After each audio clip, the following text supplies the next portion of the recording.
Hello दोस्तों, स्वागत है आप सभी का आपके अपने यूट्यूब चैनल पर। मैं सन शुक्ला आप लोगों का बहुत बहुत स्वागत करता हूं। दोस्तों, आज का ये important video BA first semester के इंग्लिश लिटरेचर के बारे में है। दोस्तों जी हाँ, जो भी हमारे स्टूडेंट बीए फर्स्ट सेमेस्टर के हैं उनके लिए ये वीडियो बहुत ही महत्वपूर्ण होगा।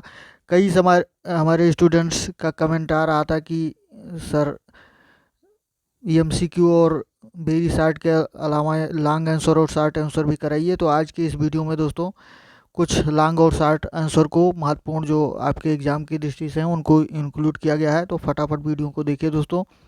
और जो भी हमारे स्टूडेंट चैनल पर नए हैं, चैनल को सबसे पहले आप सब्सक्राइब कर लीजिए और बेल आइकन प्रेस कर दीजिए ताकि कि नोटिफिकेशन जो है वो आपको मिलती रहे जैसे ही वीडियो अपलोड हो। कुछ टेक्निकल इशू की वजह से 2-4 दिन वीडियो आपको नहीं उपलब्ध हो पाए, लेकिन फिर से अब आपको रेगुलर वीडियो उपलब्ध होंगे। तो आइए दोस्तों, वीडियो को शुरू करते हैं और देखते हैं कि कौन से इंपॉर्टेंट वीडियो हैं जो आपके एग्ज़ाम की दृष्टि से, आपकी परीक्षा की दृष्टि से बहुत ही महत्वपूर्ण होंगे, जो आपकी आने वाली परीक्षा में पूछे जा सकते हैं। और शॉर्ट और लॉन्ग आंसर कौन कौन से इम्पॉर्टेंट हैं उनको आप समझ लीजिए, उनका एक्सप्लेनेशन देख लीजिए और कैसे लिखना है ये आप जान लीजिए। तो आइए शुरू करते हैं दोस्तों और देखते हैं कि यहाँ पर देखिए पहला क्वेश्चन दिया गया है कि discuss the theme of the story the last Leaf. जी हाँ, द लास्ट लीफ जो एक स्टोरी है आपके चैप्टर में, आपके कोर्स में इंक्लूड है। तो इसका क्या करना है, थीम के बारे में चर्चा करना है दोस्तों। बहुत ही इंपॉर्टेंट वीडियो है, इसके बारे में आपको बताना है। बहुत इंपॉर्टेंट क्वेश्चन है कि ये जो है इसके विषय के जो एक कहानी है इसके विषय के बारे में आपको बताना है। तो आंसर में देखिए दोस्तों क्या लिखा हुआ कि थीम ऑफ द स्टोरी यानी कहानी का जो विषय है इसके बारे में आपको बताना है। कौन सा इंपॉर्टेंट विषय है इस कहानी में, देखिए। The last leaf is the story of the Bohemian life of artist. यानी ये लास्ट लीफ जो है ये कहानी बोहेमियन आर्टिस्ट यानी आर्टिस्ट के बोहेमियन जीवन के बारे में ये बताती है, ये उसका वर्णन करती है। नेक्स्ट देखते हैं कि यहाँ पर क्या लिखा गया है। The idea illusion of life created by art, यानी जो idea is the theme of this masterly piece of O Henry. जी हाँ, ये ओ हेनरी यानी इस कहानी के राइटर जो हैं वो आपके कौन हैं, ओ हेनरी साहब हैं।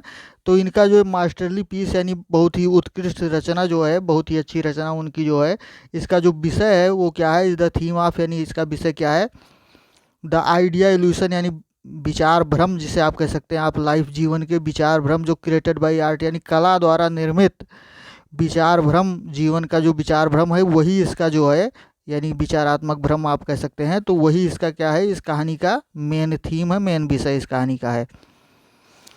आगे देखिए दोस्तों क्या लिखा गया कि the story has employee illustrated, यानी स्टोरी जो है बहुत ही अच्छी तरह से इसको चित्रित किया गया है, इस कहानी को। इस क्या चीज़, द थीम यानी इस विषय को यानी जो विषय आपको बताया गया ऊपर, इस विषय को इस कहानी में बहुत ही अच्छी तरह से चित्रित किया गया है। Through the texture of the story यानी कहानी की रचना के जरिए, विच में डिस्क्राइब इन दिस, जिसका वर्णन इसमें किया गया है। नेक्स्ट पैरा देखते हैं दोस्तों कि क्या है। देखिए यहाँ दिया गया है कि वन ऑफ द पार्टनर्स, जी हाँ, one of the partners of a joint studio of two female artist suffered from pneumonia. जी हाँ, जॉइंट स्टूडियो जो था उसकी जो 2 फीमेल आर्टिस्ट थी यानी 2 फीमेल कलाकार जो थी, उनमें से एक, वन ऑफ द पार्टनर्स यानी उन दोनों पार्टनरों में से एक को क्या हुआ था कि उनको न्यूमोनिया, सफर्ड फ्रॉम न्यूमोनिया यानी वो न्यूमोनिया से पीड़ित थी, यानी एक को न्यूमोनिया की बीमारी थी। She seemed to have last her hold on life, यानी उसको ऐसा लगता था कि जीवन से उसने जीवन पर से अपनी पकड़ खो दी है, अर्थात उसको जीवन जीने की जो आशा थी वो उसकी ख़त्म हो चुकी थी। Therefore even the medicine failed to have effect on her. जी हाँ, इसलिए जो मेडिसिन है, दवाइयाँ जो थी वो भी उसके ऊपर इफ़ेक्ट करना यानी असर करना क्या हुआ था, दवाइयों का असर भी बंद हो गया था। Somehow an idea entered into her mind, यानी किसी तरह से एक आइडिया, एक विचार उसके मन में प्रवेश हुआ, यानी एक विचार उसके मन में आया कि क्या चीज़, कि she would die with the last die with the fall of the last leaf on ivy vine, यानी वो आईवी वाइन जो थी, आईवी लता जो थी, उसकी जब लास्ट लीफ गिर जाएगी तो वो मर जाएगी। यानी ऐसा विचार उसके मन में, ऐसा भ्रम उसके मन में आया कि लास्ट लीफ के गिरते ही वो क्या होगा, उसकी मृत्यु हो जाएगी। यानी ये बात उसके मन में आई। The leaf could have fallen any moment as the weather was rainy and stormy, यानी जो वेदर था वो बहुत ही रेनी एंड स्टॉर्मी, यानी बरसाती मौसम था और तूफानी मौसम था। तो इस कारण से क्या हो सकता था कि leaf could have fallen any moment, यानी कभी भी पत्ती गिर सकती थी।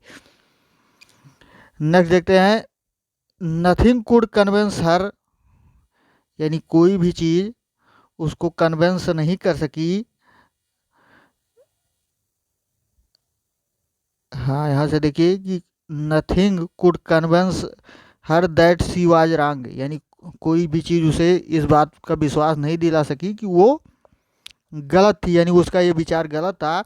इस बात का भरोसा उसे कोई भी चीज़ या कोई भी व्यक्ति दिला नहीं सका। An old artist who has paternal affection for her decided to paint it against the wall, यानी एक ओल्ड आर्टिस्ट यानी बुजुर्ग जो आर्टिस्ट कलाकार था, हु हैज़ पैटर्नल अफेक्शन, जी हाँ, जिसको पिता की तरह प्रेम, यानी उन आर्टिस्टों को वो पिता की तरह प्रेम करता था। आफर यानी उसके लिए उसका प्रेम जो पिता की तरह था। Decided to paint it against the wall, यानी उसने दीवार पर इस लीफ को पेंट करने का, चित्रित करने का अर्थात रंगने का निर्णय किया।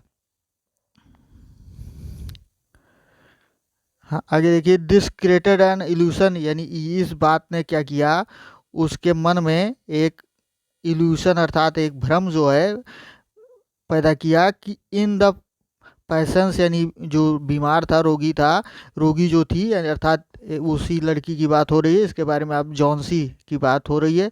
That the leaf had state and it was विग्ड on her part two have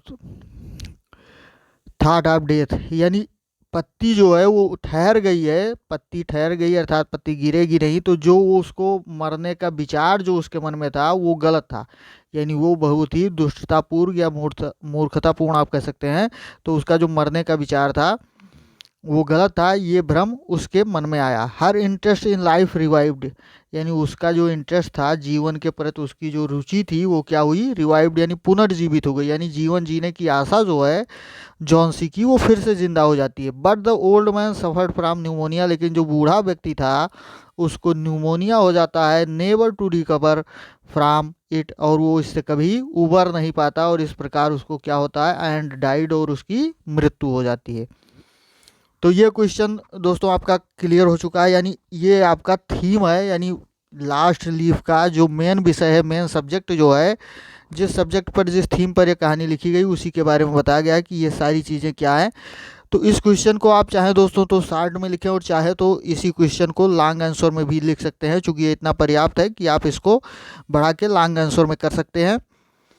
थोड़ा बहुत और इसमें इंक्लूड कर सकते हैं इस कहानी से रिलेटेड, तो ये आपका लॉन्ग आंसर हो जाए। आइए दोस्तों देखते हैं नेक्स्ट क्वेश्चन कौन सा है, कौन सा इंपॉर्टेंट क्वेश्चन है जिस पर आपको चर्चा करनी है, जिस पर जो आपकी परीक्षा की दृष्टि से इम्पोर्टेंट है। देखिए कौन सा इम्पोर्टेंट क्वेश्चन है।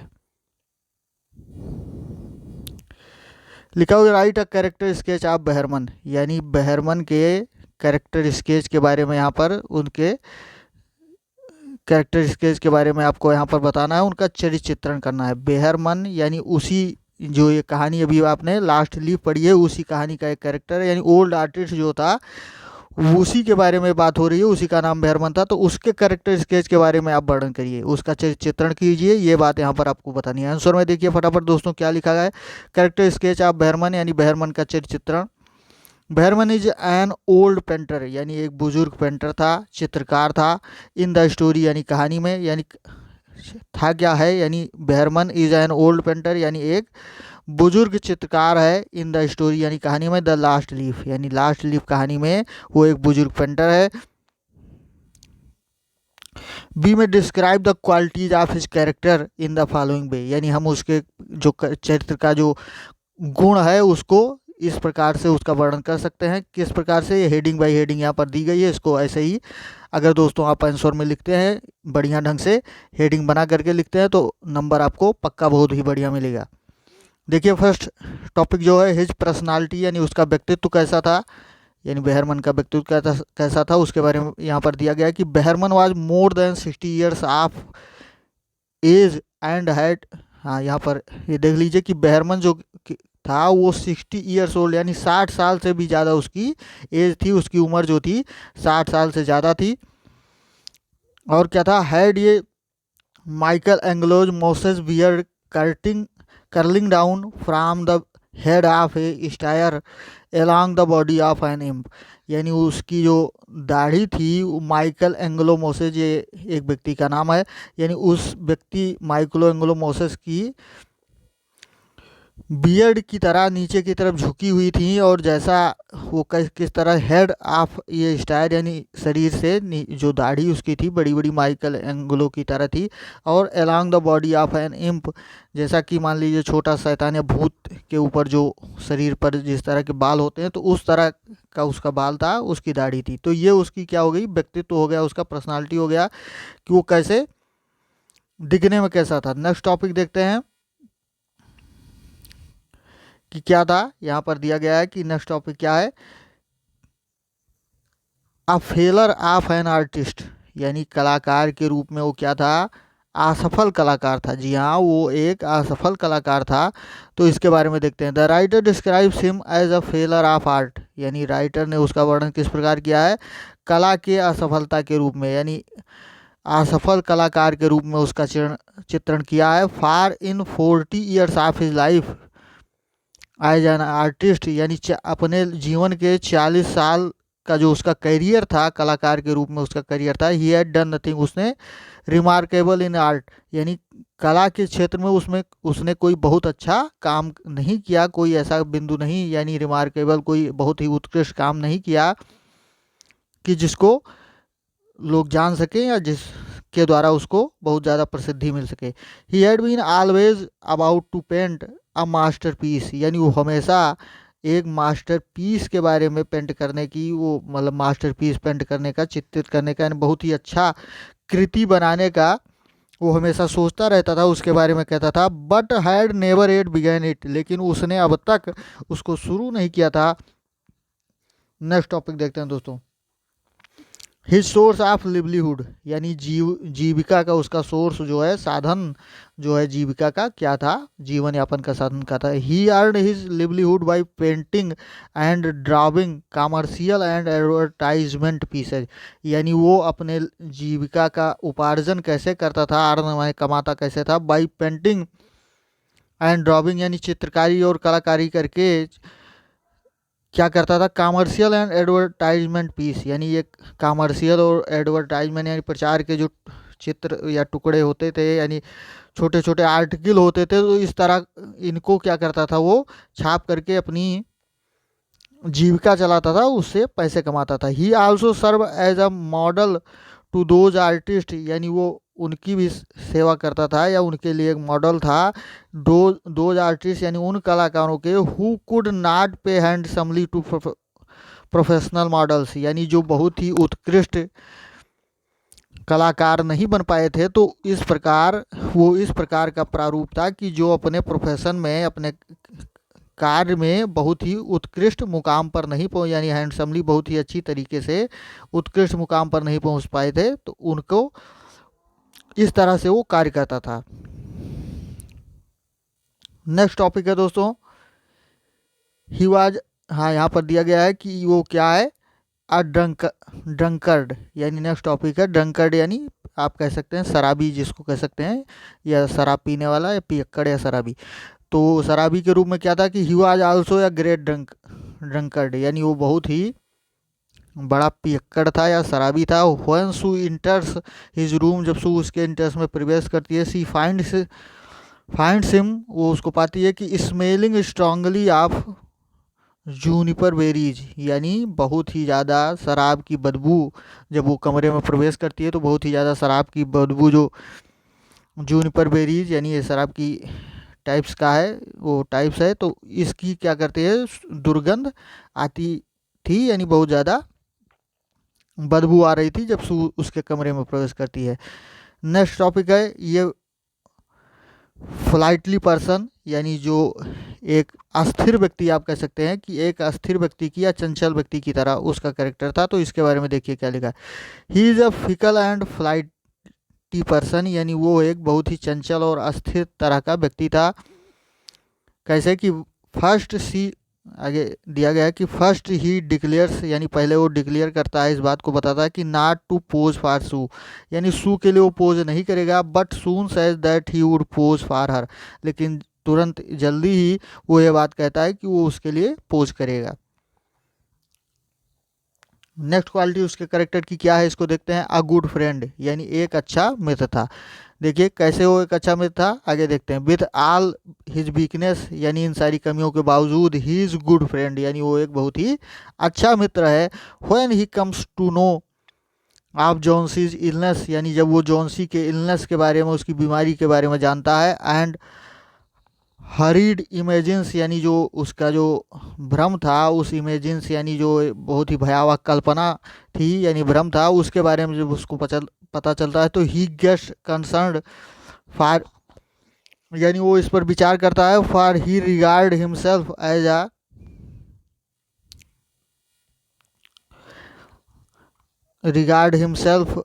As special mastiff in betting to protect the two young artist in the studio web. तो क्या करता है, अपने आप को एक स्पेशल तरीके से अच्छी प्रकार से प्रस्तुत करता है कि बेटिंग टू प्रोटेक्ट, यानी उनकी जो प्रोटेक्ट करने के, सुरक्षा करने का, द टू यंग आर्टिस्ट, जो दो यंग आर्टिस्ट थे, कलाकार थे, in the above studio above, यानी ऊपर के स्टूडियो में जो दो महिला कलाकार थी, सू और जॉन्सी, तो उनको प्रोटेक्ट करने का वो काम करता है। यानी वो सोचता है कि उसको प्रोटेक्ट करना, उनको प्रोटेक्ट करना उसकी जिम्मेदारी टाइप की है। तो ये बात उसके मन में विचार में आती है। नेक्स्ट देखते हैं यहाँ पर दोस्तों क्या लिखा गया है। एंड व्हेन ही फाइंड्स, और जब वो पाता है, लास्ट लीव फॉलिंग, यानी जब उसको पता चलता है कि लास्ट लीव गिरने वाली है, he does not care for the fatal weather and goes to paint a last a leaf that gives the illusion of reality, यानी वो he does not care for the fatal weather, यानी वो जो भयावह मौसम उस समय था, उस मौसम के बारे में ध्यान नहीं देता। एंड गोज टू पेंट, और जाता है पेंट करने की। आ लीफ, यानी एक पत्ती जो थी, that gives the evolution of reality, जो वास्तविकता का भ्रम जो है, इल्यूशन अर्थात भ्रम पैदा करती थी, वास्तविकता का भ्रम पैदा करती। तो इस तरह की को पत्ती को पेंट करने के लिए चला जाता है, यानी मौसम का ध्यान ना रखते हुए। In fact much of the charm of the story lies in the aesthetic shock that comes through his death, और वास्तव में जो इस कहानी की सबसे जो अच्छी चीज़ थी, यानी सुंदरता जो है, वो इस बात से बयां होती है, यानी इसी बात से कि जो एस्थेटिक उसका था, उसके उसी की वजह से मतलब ये बहुत ज़्यादा सुंदरता इस कहानी में आती है। That comes through he death, जो उसकी मृत्यु तक जाती है, यानी मृत्यु के द्वारा। यानी जब वो पेंट करने के लिए आता है बाहर, तो मौसम चूंकि बहुत भयावह होता है, तो इसीलिए उसकी क्या होती है, मृत्यु हो जाती है। नेक्स्ट क्वेश्चन देखते हैं, वो नेक्स्ट लाइन देखते हैं दोस्तों क्या लिखा गया है। 10 ही प्रूफ्स, यानी इस प्रकार वो सिद्ध करता है इस क्लेम, यानी अपने क्लेम को, that he would paint his masterpiece someday, यानी जो क्लेम उसने, जो वादा उसने किया था, जो बात उसने कही थी, दावा किया था उसने कि वो एक दिन वो बहुत ही अच्छी उत्कृष्ट कृति जो चित्र है वो बनाएगा, बहुत ही अच्छी चित्र बनाएगा वो। तो इस बात को वो सिद्ध कर देता है ये चित्र बना करके। Such is the character of Behrman, ये इस प्रकार ये बेहरमन का कैरेक्टर है, उसका चरित्र है। तो दोस्तों आज के वीडियो में इतना ही। ये बहुत ही इंपॉर्टेंट 2 क्वेश्चन थे जो आपको यहाँ पर बताए गए हैं, क्योंकि वीडियो बहुत लंबा हो जाएगा, बहुत सारे क्वेश्चन को अगर इन्वॉल्व किया जाता है। इसी तरह के क्वेश्चन आपको अगले वीडियो में उपलब्ध होंगे, तो फटाफट इन क्वेश्चन को देख लीजिए दोस्तों। और जानकारी अच्छी लगे तो वीडियो को लाइक और कमेंट शेयर करना ना भूलें। इन क्वेश्चन को दोस्तों आप क्या कर सकते हैं, 2 क्वेश्चन आपको है, अगर कोई लॉन्ग आंसर आपका, अगर शार्ट में आप चाहें तो इसको शार्ट में लिख सकते हैं। अगर लॉन्ग क्वेश्चन आपका आता है, लॉन्ग क्वेश्चन इस तरह का आता है, तो आप चाहें इस चैप्टर से रिलेटेड लॉन्ग आंसर हो तो आप इन दोनों क्वेश्चन को एक में ही ऐड करके लिख देंगे तो बहुत अच्छा लॉन्ग आंसर आपका तैयार हो जाएगा। तो दोस्तों आज के वीडियो में इतना ही, मिलते हैं अगले वीडियो में। जय हिंद।